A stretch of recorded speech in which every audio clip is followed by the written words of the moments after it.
Sadist మొగుడు episode 25. Hi friends, welcome to our channel Madhu Telugu stories. Friends, ఎవరైనా మన ఛానల్ని కొత్తగా చూస్తున్నట్లయితే వెంటనే సబ్స్క్రైబ్ చేసుకొని ఈ వీడియోని లైక్ చేసి షేర్ చేయండి. సో ఇంకా వీడియోలోకి వెళదాం. సూర్యం ఆత్మహత్య చేసుకోలేదు, బతికే ఉన్నాడు తెలుసా ఉత్కల అని అంది సత్య. సత్య చెప్పిన వార్త విని ఉత్కల ఏమాత్రం సంతోషాన్ని వ్యక్తం చేయలేదు. అలాగా అని ఊరుకుంది. అయినా పార్థునికి విషయాన్ని చెప్పే ఉంటాడు. సూర్యం పార్థు వాళ్ల ఇంటి పక్కనేగా అద్దెకి ఉండేది అంది సత్య. పార్థు పేరెత్తగానే ఉత్కల ముఖంలో నీలి నీడలు వ్యాపించాయి. దానికి సమాధానం చెప్పలేదు. ఏమైంది దీనికి అనుకుంది సత్య. కాలేజ్ క్యాంపస్లో ఒంటరిగా కూర్చున్న ఉత్కల మనసు కల్లోలిత సాగరంలా ఉంది. ఆమెకి పార్థు గుర్తొస్తే గుండెల్లో మంట పెట్టినట్టవుతుంది. ఐ లవ్ యూ అన్నాడు. నువ్వు లేకపోతే చచ్చిపోతానన్నాడు. ఇద్దరూ బైక్ మీద షికార్లు చేశారు. తన బర్త్డే అని వాళ్ల గెస్ట్ హౌస్కి తీసుకెళ్లాడు. ముద్దు పెట్టుకున్నాడు. తొలి ముద్దుతో పరవశించిపోయాడు. మరి కాస్త చొరవ తీసుకున్నాడు. దాంతో తనని తాను నియంత్రించుకోలేకపోయింది. తొలి అనుభవం తాలూకు మత్తునుంచి తేరుకుని పెళ్లి చేసుకుందాం పార్థు అంది ఉత్కళ.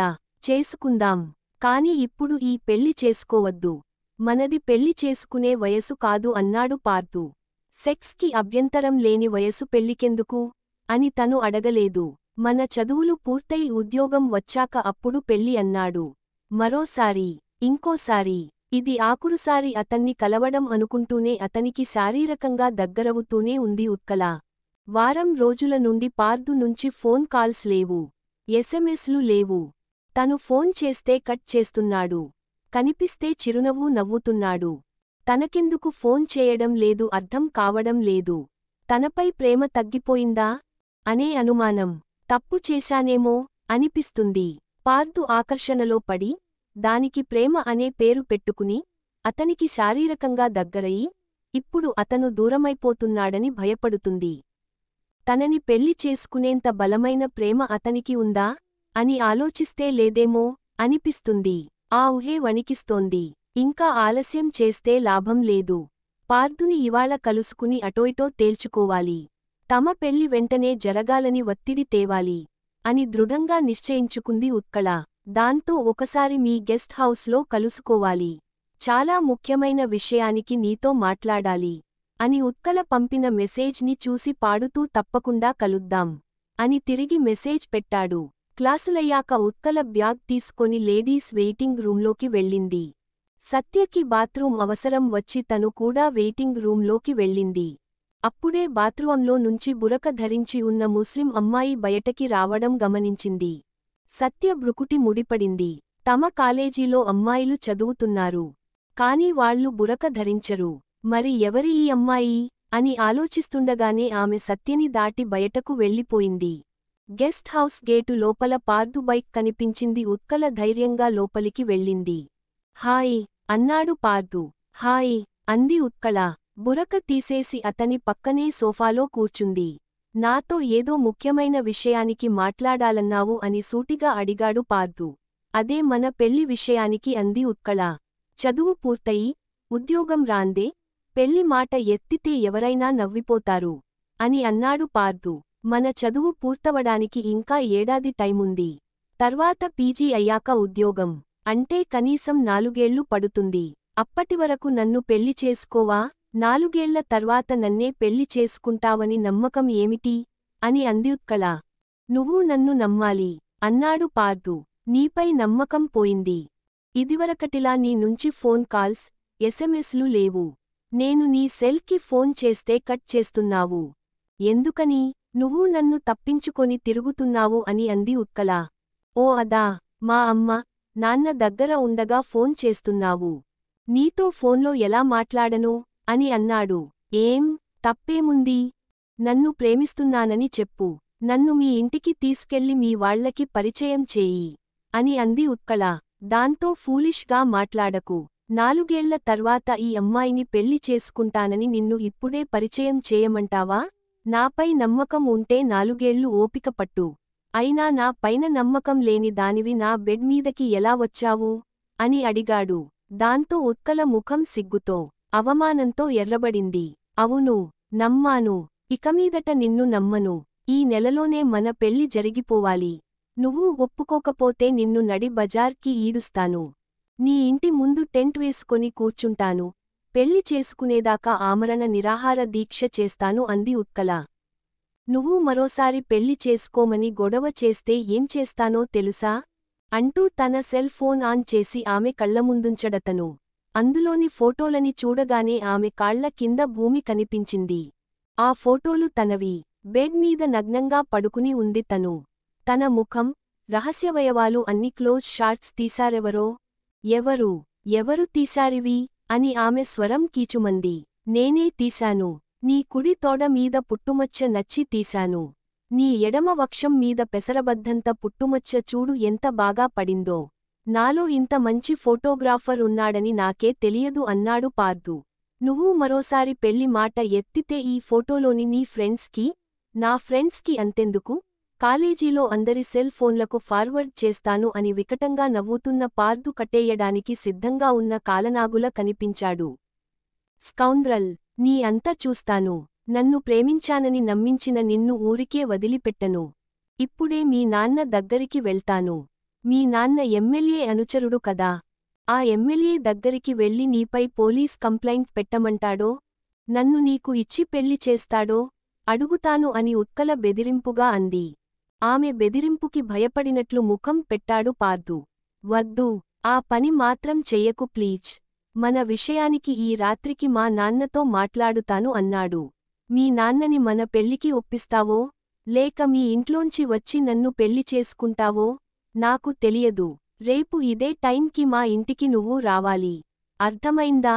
అని ఉత్కల తర్జని చూపించి, బెదిరింపుగా అని ధీమాగా బయటకి నడిచింది. ఆమె వెళ్లేదాకా ఆగిన పార్థు ముఖంలో క్రూరమైన చిరునవ్వు మెరిసింది. అతను తన సెల్ ఫోను చేతిలోకి తీసుకున్నాడు. ఇక సూర్యం దగ్గర, మీకోసం ఎవరో వచ్చారు అని అటెండర్ చెప్పడంతో సూర్యం బయటికి వచ్చాడు. అక్కడ కుర్చీలో కూర్చున్న స్త్రీని చూసి నిటారుగా అయ్యాడు. ఆ స్త్రీ శకుంతల. ఆమె పక్కనే 19 ఏళ్ల అమ్మాయి తనే సత్య. మీరా? అని అన్నాడు సూర్యం. ఆవిడ రాకపట్ల ఏమాత్రం ఆశ్చర్యాన్ని వ్యక్తపరచకుండా. ఏం కావాలండీ? ఇది లంచ్ అవర్. అరగంట తర్వాత బ్యాంకులో వర్క్ స్టార్ట్ అవుతుంది. అంతవరకు మీరు వెయిట్ చేయగలరా? అని అన్నాడు. నేను బ్యాంకు పని మీద రాలేదు బాబూ. నీతో మాట్లాడాలని వచ్చాను అంది శకుంతల. దాంతో చెప్పండి అన్నాడు కూర్చుంటూ. నన్ను క్షమించు బాబూ. నేను నీకు తగని ద్రోహం చేశాను. నిన్ను నమ్మించి వెన్నుపోటు పొడిచాను. నిన్ను, జయని విడదీసిన పాపం నాదే. ఆచారానికి, సాంప్రదాయానికి విలువనిచ్చాను తప్ప, నా బిడ్డ భవిష్యత్తుని ఆలోచించలేదు. జయ నిన్నే కలవరిస్తూ పిచ్చిదైపోయింది. దాన్ని మామూలు మనిషిగా చేసే శక్తి నీలోనే ఉంది. మా ఇంటికి రా బాబూ. నా మాట కాదనకు అని ఆవిడ ఏడుస్తుంది. ఇంటికి రండి బావగారు. అక్క మిమ్మల్ని కలవరిస్తుంది అంది సత్య. దాంతో సూర్యం కదిలిపోయాడు. నిజానికి నిన్న బలరామశాస్త్రి జయ పిచ్చిదైపోయిందని చెప్పినప్పుడే ఆమెని చూడాలనుకున్నాడు. కాని అలా వెళ్లకుండా ఏదో అడ్డొచ్చింది. ఇప్పుడు వెళ్లకుండా ఆగడం అసంభవం అనిపిస్తుంది. దాంతో అతను మేనేజర్ దగ్గరికి వెళ్లి పర్మిషన్ తీసుకొని పదండి అన్నాడు. ఇక ఉత్కల దగ్గర, ఉత్కల క్లాస్ రూంలో అడుగు పెడుతుండగానే మ్యావ్ అంటూ అరిచారు అబ్బాయిలు. ఆమె తలవంచుకొని తన సీట్లో కూర్చుంది. బ్లాక్ బోర్డు వైపు చూస్తూ అబ్బాయిలు వెకిలిగా కామెంట్లు చేస్తున్నారు. అమ్మాయిలు గుసగుసలాడుకుంటూ నవ్వుకుంటున్నారు. ఆమె కూడా బ్లాక్ బోర్డు వైపు చూసింది. నగ్నంగా ఉన్న అమ్మాయి బొమ్మని చాక్ పీస్తో వేశారెవరో. పైన ఉత్కల అని రాసి ఉంది. అది చూడగానే ఉత్కల శరీరంలోని రక్తమంతా ముఖంలోకి వచ్చి చేరినట్లు ఎర్రబడిపోయింది. సెల్ ఫోన్లో ఫోటోలు చూడరా? శుద్ధ ముక్కతో వేసిన బొమ్మలేం చూస్తావు? అని అంటున్నాడొకడు. అబ్బాయిలు తమ చేతుల్లోని సెల్ ఫోన్లలో చూస్తున్నారు. సెల్ ఫోను లేనివాళ్లు పక్క వాళ్ల ఫోన్లో చూస్తున్నారు. వావ్, పర్ఫెక్ట్ ఫిగర్ రా. ఆ గుడి తోడ మీద పుట్టుమచ్చని చూసావా? ఇంత అందాన్ని కళ్ళారా చూసిన పార్థుగాడేంత లక్కీ ఫెలోరా అని రకరకాల కామెంట్లు. పార్థు అనంత పని చేశాడు. తన ఫోటోలని అందరి సెల్ ఫోన్లకి ఫార్వర్డ్ చేశాడు. ఆమెకిక భూమి రెండుగా చీలిపోయి తను అందులోకి కూరుకుపోతే బాగుండుననిపిస్తుంది. ఆమె ఉదుటున లేచి పరుగులాంటి నడకతో బయటకొచ్చింది. చెవుల్లో హోరు, కళ్ల ముందు తన ఫోటోలు. అందరూ తన ఫోటోలని చూస్తూ ఆమెకి నడి బజారులో నగ్నంగా నిలబెట్టినట్టుంది. తనెంత దారుణంగా మోసపోయింది. అవును, మోసం. తనని అల్లారుముద్దుగా పెంచుకుంటున్న తల్లిని, తండ్రిని తను మోసం చేసింది. అందుకే భగవంతుడు తనని పార్దు చేతిలో మోస్పొమ్మని శపించాడు అని అనుకుంటూ దారిలో కనిపించిన ఆటోని ఆపింది. అడ్రస్ చెప్పి ఆటో ఎక్కి కూర్చుంది. ఆటో ఇంటి ముందు ఆగగానే పర్సులో నుంచి 100 నోటు తీసి ఇచ్చి, చిల్లర తీసుకోకుండానే ఇంట్లోకి నడిచింది. తండ్రి ఇంట్లోనే ఉన్నాడు. ఆయన ముఖం మామూలుగా లేదు. ఆయనకి పార్దు తన ఫోటోలని పంపి ఉంటాడా అని ఇంట్లోకి వస్తుండగా వనజ అడిగింది. ఏమే క్లాసులు లేవా? అప్పుడే ఇంటికి వచ్చేశావు అని అంది. దాంతో అవును అని గదిలోకి వెళ్ళిపోయింది ఉత్కల. శంకరం దిగులుగా ఉన్నాడు. పాపం, మా అన్నయ్యని చూస్తే జాలేస్తుంది. అంజలి పెళ్లి చేసి ఏడాదిన్నరయింది. ఇంతలోనే ఇలా జరగడం దురదృష్టం. అన్నయ్య ఫోన్ చేసి ఈ విషయాన్ని చెప్పగానే ఆఫీస్లో ఉండలేకపోయాను అని అన్నాడు. అమృత పెళ్లిలోనే మీతో అన్నాను కదండీ. అంజలి మాటల్లో, నవ్వులో ఏదో వెలితి ఉందని. మీరు నా మాట కొట్టి పారేశారు. ఇంకా అమృత కాపురం ఎలా ఉందో అని అంది వనజ తన అంచనా తప్పదన్నట్లు చూస్తూ. దాంతో శంకరం నార్ముయ్. శుభం పలకరా అంటే, నీ నోటికి మంచి మాటలు రావా అని కసిరాడు. అయ్యో రామా, అంజలిలాగే అమృతకి గొప్పింటి సంబంధం వచ్చింది కదా. గొప్పవాళ్ల బాగోతాలు ఇలాగే ఉంటాయి మరి అని అంది. అయితే డబ్బున్నవాళ్లంతా మంచివాళ్లు కాదననీ ఉద్దేశం. అది వాళ్ల సంస్కారం మీద ఆధారపడి ఉంటుంది అన్నాడు శంకరం. అయినా నాకెందుకు లేండి అంది వనజ వంటింట్లోకి వెళ్తూ. సమయం మధ్యాహ్నం 1 గంట అయింది. వనజ వంట పూర్తి చేసి భర్తని భోజనానికి పిలిచింది. ఉత్కలని కూడా పిలువు అని అన్నాడు. ఆమెకి భర్తని చూస్తే చిరాకేసింది.